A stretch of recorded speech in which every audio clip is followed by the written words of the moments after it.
You're being naughty. Yeah. And I believe you've had... It was a long time ago. I believe you've had a baby. Yes, you should say that. 7 months old now? Yeah, it is 7 months. 7 months old, yeah. Time flies, yeah. Incredible. Is motherhood fun? Yeah, it's lovely, but it's very tiring. It really is lovely, though. Any nasty surprises? No, I mean, your life completely changes, but everybody told me that would happen. And I said, yes. But of course, it has happened. Life has totally changed. Suddenly you have to embrace a whole new world. Suddenly you've got nannies, and you've got their problems, and you've got their relatives, and you've got their boyfriends ringing up at night. And suddenly your whole world is expanded tremendously. But it's good fun, but that makes it extremely tiring. It wasn't, of course, your first experience with children, was it? Oh, I know. You're referring to the fact that I was a teacher when I was younger. Were you strict? Years younger. No, I was no good at that at all. I mean, absolutely no good at all. I taught at a private girls' primary school. And really, compared to what some teachers go through, I had an easy time, but I still couldn't cope. There was one little girl called Isabel, who must be 20-something now, and she was a right handful. And in the middle of a French lesson, I was teaching in French, about 9, she just got up in the middle of her desk, and she actually stood on her desk and started to do a strip. And of course, all the other little girls say da da da da da da, and she was doing the full work. And I couldn't cope. I just didn't know how to cope. So I sent her out of the door, and she stood outside the door. And then various of the other children by now were really misbehaving, and so I sent them out to the door as well. And then I suddenly realised that half my class was outside the door having a whale of a time. You've been around a few jobs. You worked at Butlins, didn't you, for a while? When I was a student, I worked at Butlins. The University of Life, Butlins was. Was that like a bit like TVAM, Good Morning Campus? It was actually. It was, you know, in a hiding high. Butlins weren't thank me for saying this, but they're trying to change their image now anyway, and they're very different. But it really was like hiding high. It was just like it. I mean, we were members of you probably worked at Butlins Holiday Camp, didn't you? Only the odd concert. Right, I worked a season at Junction. Yeah, it really is quite an education. And they give you a chalet, like the Camp 7 chalet. Oh, you live in? Yes, you live in. Me and my friend Jackie stayed the summer there. And they give you the chalet, but the staff chalets were really run down in those days. So you tried to posh them up as much as possible. And of course it was the 60s and everybody was very trendy. So we wallpapered ours with Baco foil. It was really the in thing to do. That's some warm. Yeah, it was very good. You never went to holiday camps, George, apart from not entertaining at them? I never went to a holiday camp as such, but when I was in the Navy had taken over all the holiday camps, all the Butlins, as training things. It's then called the beach coma. And a volcano used to erupt at 11 o'clock every night, didn't it? Happy and Magic volcano. It would erupt at 11 o'clock every night. Been hiding behind the sea. Oh, well, there you are, you see. They really did do it well. Very authentic. Now, you, of course, have been the subject of a lot of press attention, but you have been a newspaper journalist yourself, haven't you? I worked on the Bridgewater Mercury. That was my first newspaper. So you have your own column? I did. I had as well as doing general reporting, I had my own arts column called Artifacts with Anne Diamond. Were you a fearless critic? Well, I first went into newspaper because I fancied being a music critic, because I wanted to be a musician and couldn't make it as a musician. So then I thought, well, I'll be a music critic and criticise others, which is terrific when you think of it. And with my column, Artifacts, I reviewed a production of the Bridgewater Amateur Operatic Society. And I thought, well, I'll be a proper music critic. You know, if somebody's not very good, I'll say so. Oh, that doesn't go down well in the local newspaper. It really doesn't. I had a barrage of letters. And I stopped doing that after a while. Oh, you've got to be good for everybody. Yeah, I think actually you're part of the community. You're not there to criticise it if you're in a local newspaper. George, you've of course been a critic of splendid papers. Were you the man they can't gag? I was saying this about her, but during the course of it I said she's quite good looking, but she does have the nose of a rather careful boxer, which she is. She was upset by this fact that she had it done. She had a nose job. And she still hasn't forgiven you? She hasn't. And I didn't know this, but a lot later, she was being interviewed by somebody else, and she said, I'll never forget him for saying that. And the man said, logically enough, but it made you have a nose job, you prefer your nose as it is. And anyway, the rest of the review was very favourable. And she said, I don't understand long words, you know, I shouldn't know. Depends on her heel. If she cross at some launch of designer jeans or something. Yes. I especially love that lovely program about those people getting on so bad. Forgive him. Forgive him. I know, Anne, that it's way past your bedtime, but you have been a very good girl, so you can stay up and meet Uncle Nigel. Oh, yes. Nigel Havers after the break. Thank you very much, Anne Diamond and George Melly.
Welcome back.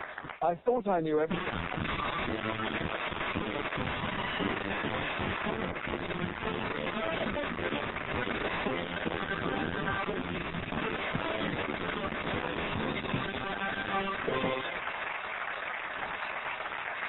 Nigel, good to see you. I'm glad to see you're properly dressed. Yeah, lost it, haven't they? That's the trouble. I don't know why. It's a real problem for a lot of women. Mm-hmm. You were just gorgeous in that series. As well as being a real cad, you were just gorgeous, wasn't he? Gorgeous. Yeah. Yes, I mean, you qualify for that, don't you? Not a murderer, but probably a bit of a rotter. Cad, you mean? Cad. Yeah. A rotter? A bounder? I hope not. I have had badly in my life. Everybody has it. I don't think I set out to behave badly. I think that's the difference. I mean, Mr. Gorse, definitely.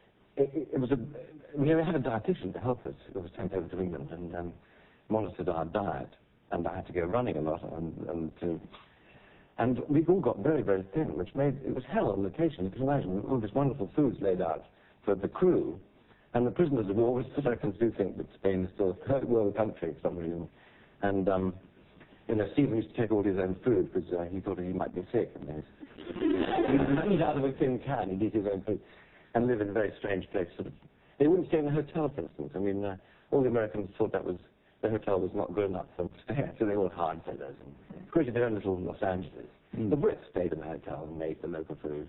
You know, English people are very weird, but when we go abroad and we get ill, we just get ill, that's okay, you carry on. We accept it, but Americans, if they get ill, they have to go to bed for 3 or 4 weeks. You know.